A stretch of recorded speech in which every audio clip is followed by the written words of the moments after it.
Hello, guys, and welcome back to Try Me True Revolution of Your Mind and Energy. Um, in this sets of videos, I'm going to talk about abuse. Yes, I'm going to talk about different types of abuse, red flags, um, and just abuse mindset. Or in this first video, I'm going to talk about. Uh, more about self-awareness related to abuse and upbringing in abuse. So there is this organization that I did therapy with, and some of those, it's somehow a test that evaluate how abusive is your relationships or your relationship. In my belief that abuse come from background, from the family. Um, and there is a question: did you grow up in abusive or violent family? So most of the people that grow up in abusive family, they are not aware of that because this is all you know. I grew up in a family where violence was the main way of communication. And I wouldn't call this a family, I would call this environment or a setting. So I will break this down for you. Growing up in a violent environment doesn't mean always breaking glasses like they do in the movies or plays. Abuse have different shades and grades. There is physical abuse, which would be anger and screaming, including screaming or smashing or something like that. But violence, the extreme violence, could be also mental and emotional. So, in the next video that I'm gonna record, I'm gonna talk about the different types of abuse. Mm, Violence, in this case, is when a person does not have the ability to sit and talk normally but explode. So, were there explosions where you grow up? Anger, cry, scream, or the opposite of explosion is cold treatments. Pretend that you don't exist. Yes, that's the other opposite of that. It's also a form of abuse.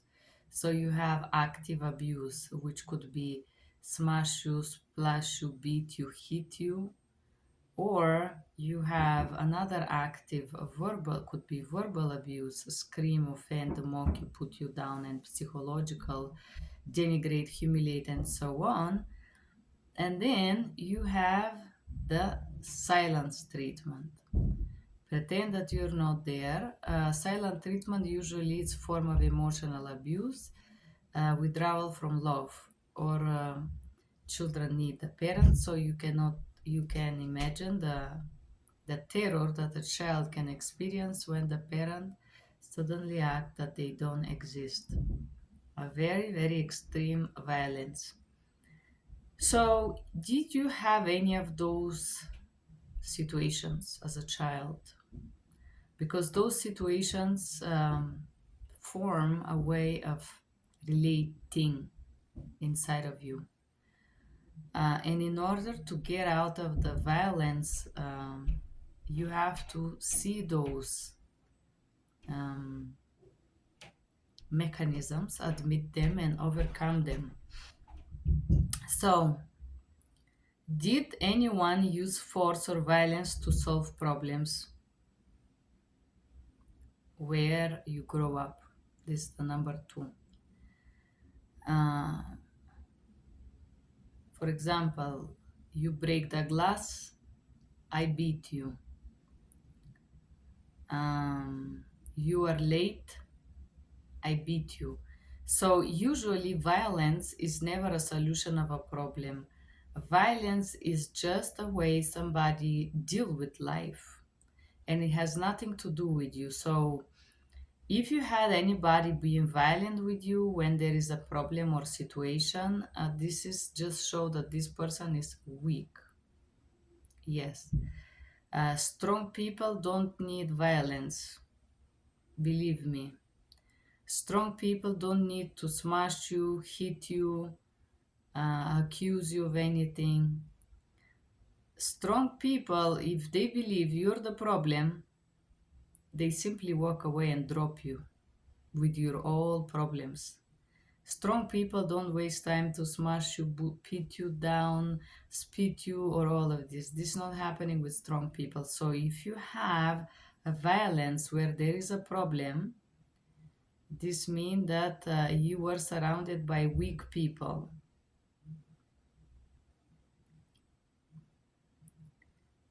Were you put down, called the names, humiliate you in private or in front of others? Did you grow up in this environment? Because if you did, very probably you're gonna tolerate a partner who do that, put you down. For example, you're no good, you can't do this, you're always bad, you do things bad, nothing is good enough. For example, put you down also could be never acknowledged when you successfully do something.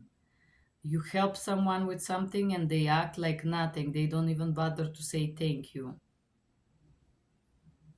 You feel me? Call you names. A lot of people think call you names, it means to call you words like S and like sexual shaming words, but people can call you other offensive name, like for example, pig or something like this. Humiliate you in private or in front of others. Usually humiliation start one on one. There is males that need to humiliate females to feel men. I have met guys like that. Um, I remember I met this person in the mountains and he would do it in front of a bunch of people, put me down and try to like convince me that there is something wrong with me. Oh, because I know I have seen people. You are this, you are that, and every time he would comment will be something negative. And this person humiliated me for quite some time, and I was like, what is wrong with this guy? Why he's doing this? Until this guy, after tons of humiliation, invite me in his house. So the humiliation for him was to put me so low down that when he invite me, I would feel just grateful. So there are people that need humiliation. It has nothing to do with you once again. Does your partner use alcohol and drugs? To these ones, I can add additional things because a lot of people think, oh, this person does not drink alcohol, he is a good Christian. Well, let me surprise you. You can use anything. You can use abuse, grief, anger, negative mindset. You can use absolutely anything in this world as addiction. Maybe he doesn't drink alcohol. Maybe he doesn't sniff coke. But maybe he wakes up in the morning and he needs to offend you for 30 or 40 minutes. You think this is healthy? No. So when we talk about addictions, my upbringing was with very unhealthy relatives, and there was no alcohol and drugs, but they were addicted to abuse, to negativity, to just putting others down, you know. So there is no health when somebody deliberately feel entitled to try to gaslight you and abuse you in any other form or put you down. Does your partner have traditional ideas about women's and males' roles? Well, just because somebody may have a traditional ideas of males and females' roles does not mean that they're abusive. I'm gonna break this for you again. If a person, I have maybe traditional ideas, I do think that a male should provide. Yes, Not because I don't work, not because I'm incapable, because I think that a man is not in his masculine if he doesn't provide. It's not a man yet, it's a boy. So, in order for a woman to admire a man, she must be able to rely on this man. This is the truth. So, however, just because I believe that the man is a provider, it does not mean that I believe that a woman should come from work and do cleaning, laundry, and a chef for this man. This is not what I believe. No. Having a traditional ideas, it's mean that the man must be in his male power of provider, female in her female power of inspiring. But this does not put the woman in the slavery mindset that she have to hide behind the kitchen all day long. No. So, having traditional ideas does not mean that your partner is abusing or abusing you or being abusive. I disagree with this, but this is how a psychologist decide if you're in an abusive relationship. Next part. Is your partner jealous of your relationship with man and a woman? And hereby I'm gonna break this down because if you grow up in a upbringing where your family did not allow you to have friends, for example, I was not allowed, not boys, not girls.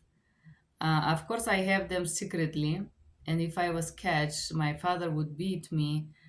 But males that grow up in this jealous mindset, um, or females, they don't want you to have friends and social support. Unhealthy individuals usually want you to be isolated. They can give you spiritual reason, mother, father, God, separation, whatever you want. Um, I have heard so many insane ideas about why can't you have friends? This person is from the devil. This person is bad. It's the devil seducing. No, people sometimes does not want you to have friends, let's say relatives or partners, because they want to use you. And if you have a friends that are really loving and caring for you, they are eventually going to recognize the pattern of abuse. And this may wake you up. And all those families that want to keep somebody to use them, they don't want them to wake up. They don't want you to be aware of this. So, separation from other individuals and the tendency to isolate is not just jealousy, it's necessity. If, let's say, I grew up in this family where I was trained to be used, work, provide for my brothers, pay my brother's school, and whatnot, um, of course, having relations was not welcome. My mission in life was to pay the school for my brother, pay the credit card to my sister. Otherwise, you're worthless. You're failure. God's want you to do this, and you're being a horrible sister. So jealousy is not the main reason why people want you to be separated or isolated. So sometimes you think somebody is jealous. No, people who pretend to be jealous sometimes are just doing this for other reasons. Jealousy is the most easiest explanation. Don't go with XYZ, I'm jealous. And she's like, oh my goodness, he loves me, he's jealous, he's so in love. No. If somebody is controlling you, your relations, this person is not healthy. Um, Jealousy, if somebody knows that they're jealous, they will go and work with therapy to overcome their jealousy or to start to cope somehow with that, no? Like, for example, you have a panic attack, you cope. You have asthma, you cope. You have, I don't know, lung insufficiency. What you do? You go to the doctor and you cope. So all these things that you hear, oh, jealous, no, it's excuse to manipulate you and keep you trapped. Are you afraid of your partner? Okay, so the fear from partner usually come from the fear in the upbringing in the childhood. So let me break this down for you. So fear of your partner. The fear of the partner comes from the fear of your parents, let's say father figure. So when you grow up in a fear of a father figure, you naturally choose a male who you think is strong, and you relate to this. The problem is not if you fear, the problem is if you are so afraid but you still stick with that partner, no? You don't drop it, you don't walk away when this person is abusive, but you stick with it, right? We all have fears. Sometimes they are not rational. There are many fears that sometimes are just weird, you know. We have them, they're there, and it's funny, right? Like some people fear, I don't know, birds, snakes, spiders, mouses. My one of my best friends fear dogs. It's my small tiny dogs. She climb on the car when she see the dog. She gets scared, right? So fear it's something that comes from the back, from the childhood. So you don't wake up and go and start talking to a guy and you're like, oh my goodness, I'm so scared. Let me talk more. Naturally, if you're scared, you're gonna be like, okay, I don't feel safe here. I need to walk away. Period, right? So, but this is how they decide if you're in abusive relationship, if you go to one of those center for domestic violence. So, do you fear your partner? I think we fear, um, even fear of losing. It's a fear, right?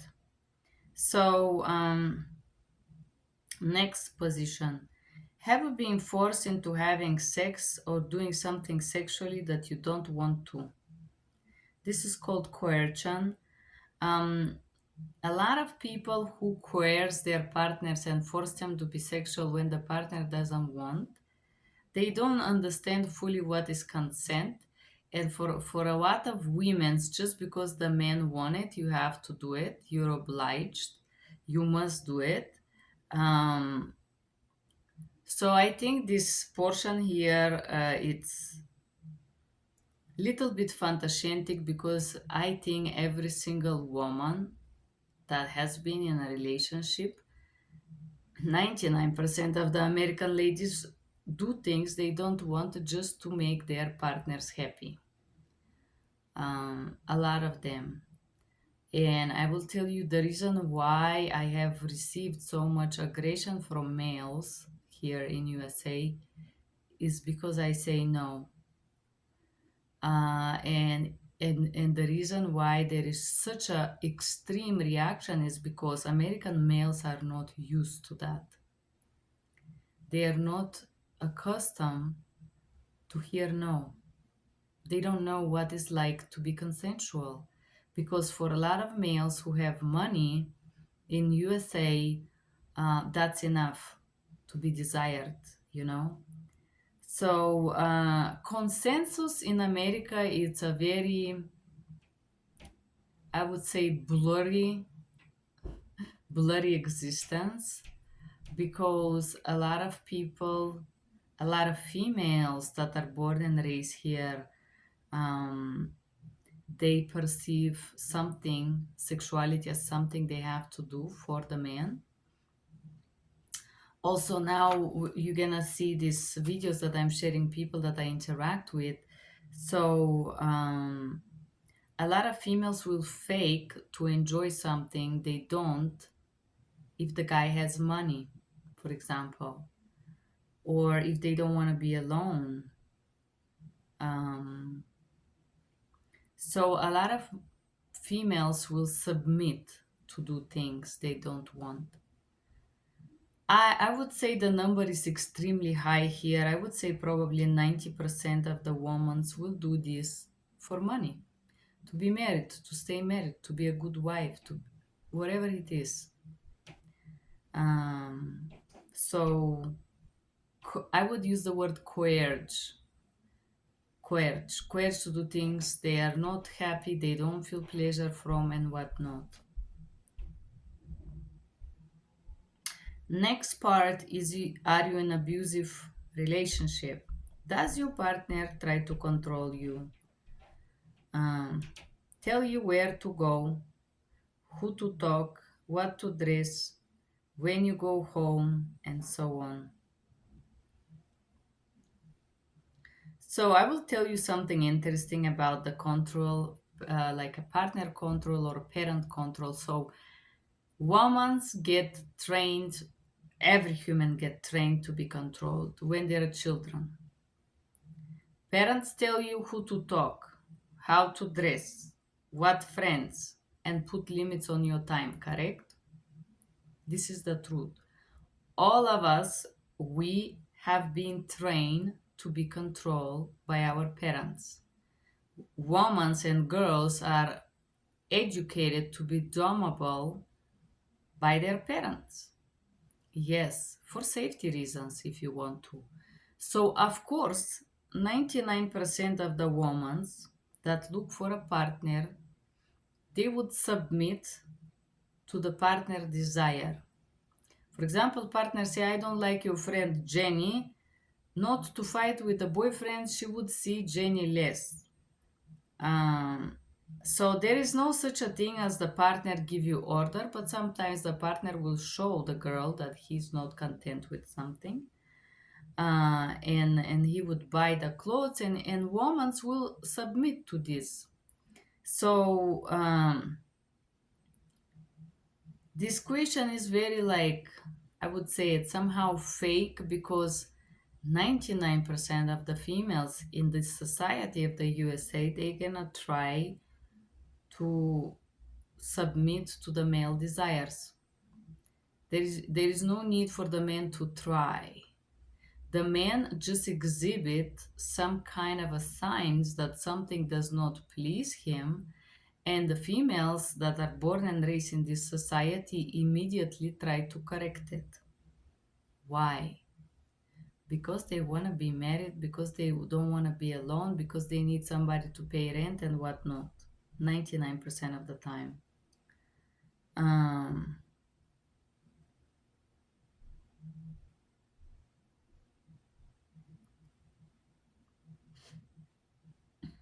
that's the truth.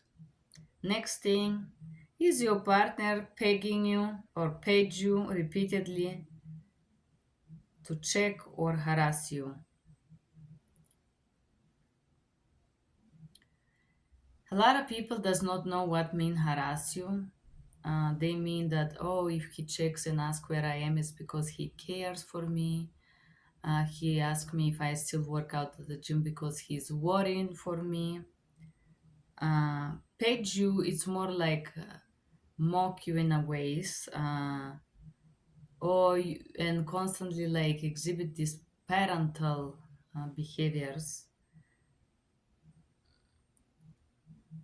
of control. So a lot of people think that these behaviors are, how to say, care, love, affection, worried, or whatnot. So um, I think that there is a healthy checking on someone, no? Healthy uh, contacting and say, hey, how are you doing? Um, and maybe at some point this repeatedly calling and checking, it's not very healthy. I'm just thinking about this lady that I met at the gym. So she's at the gym and the guy would call her 40 times. Call and she does not answer. So obviously that's not very healthy. But also what she does is not very healthy. If the person calls, if maybe something happened, you say hello, everything okay. Yes, everything okay. Okay, I'm exercising. Ciao. Not big of a call, hang, call, hang. Yes, this is, I have seen that. Does your partner accuse you of flirting or sleeping around? Well, I don't really like the word accuse you because a lot of people here in America, they just tell you, you do this, you say this guy look good, how dare you make him compliment, how dare you say something positive. I remember I just started seeing someone and I was taking a taxi. Um, and the moment that I went home, this person explode told me that I was doing something with the taxi driver. Yes, that's incredible. Yeah. Does your partner threaten to hurt you or hurt people you love or to care for? I think a lot of threats are subtle. People doesn't. Yeah, I remember people saying, "I'm gonna smash your face" or something. But this is when it's obviously somebody extremely abusive. But normally the abuse is more subtle. So um, I remember one time I was in this American house, and the boy I offered them to go to zip line, and the boyfriend, to show me that he's against of my friend, he put a gun on my nightstand table to show me that I better never talk about this again. So that's another way of threat. Threat is not always like aggression, I'm gonna break your hands or something like that. There are different levels of threat.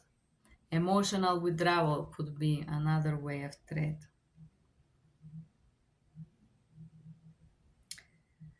Are you afraid to cut the relation because your partner tell you that they will hurt themselves and their life? So I have a friend, I remember, my Rome friend from Rome, that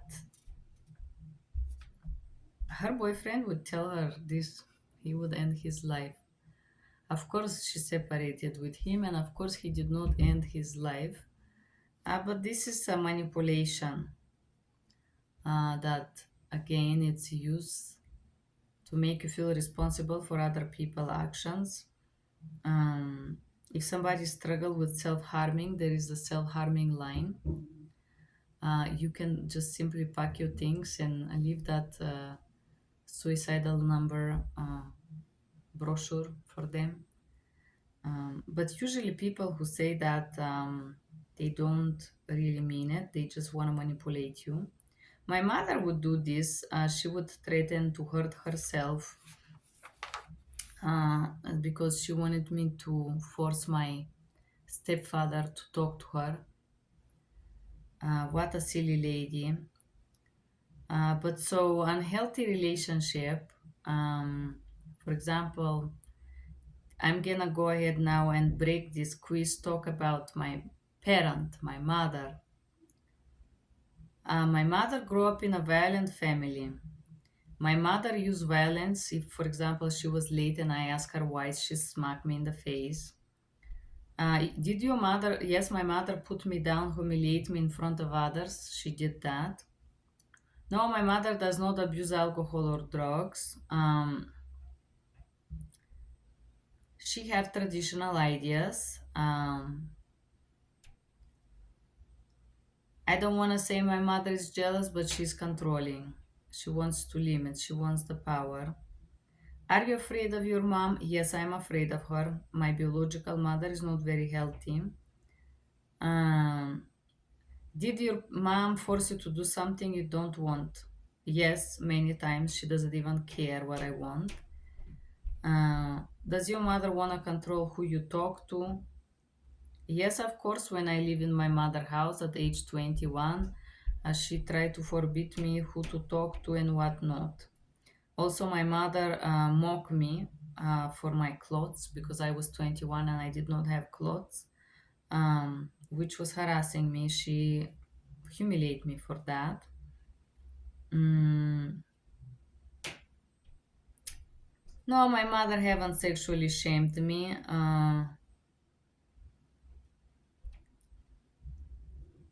But yes, my mother has threatened to take my passport and send me back or something like that. She tried to separate me from my ex-boyfriend and stuff like that. A very unhealthy lady. Yes, my mother threatened to kill herself if I don't do what she say. Unhealthy lady. Healthy. Let's talk about father. Yes, violent. He is violent.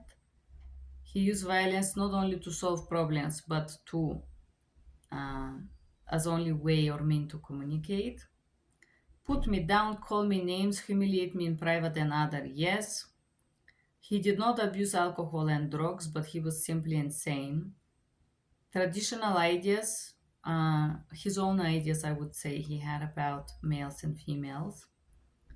I don't want to say jealous, I would say possessive, not allow you to have friends. That's my father figure. Was I afraid of my father? Yes. Um, Of course, sexuality with father is not related. Did your parent force you to do something you don't want to? Yes, daily. Uh, did your parent try to control who you talk to and where you go? And what time? Of course. How do you dress? Yes, all of that. Don't talk, talk. I say talk, you talk. I say you don't talk anymore. Um, Page you repeatedly, check on you, harass you all the time. You cannot go out. Where are you? Why you late? It's 2 minutes. Your sister was here earlier 1 minute. You did something. Okay. Very unhealthy parent. Accuse you of sleeping or flirting around. A lot of parents would accuse their children being sluts or prostitutes. I have this experience with my father. When I was 8, he would call me prostitute. So I talked to other people. I had a friend from Mexico. The mother will do the same thing to her. So some for some reason some parents do this. This also unhealthy upbringing. Does your parent threaten that hurt your brothers or something like this? As a form of control, of course, yes. Does your parent tell you they gonna cut the relationship with you or threaten to hurt you or themselves? Yes, of course, my father threatened he's never gonna talk to me. Goodbye, nobody needs you. Hurt you, not threaten, but hurting me actually. Never hurt himself. So why I make this quiz like that, as you could see, I just read it one time and then I did it for both of my parents. The reason why I did that is because I hope you did it with me, to understand that unhealthy patterns start from the childhood. Now I overcome those and I grow from those and I learn and I know who I am and what I stand for.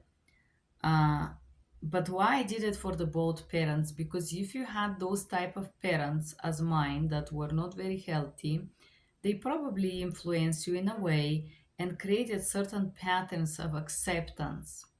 They train you to accept abuse. So you have to untrain yourself.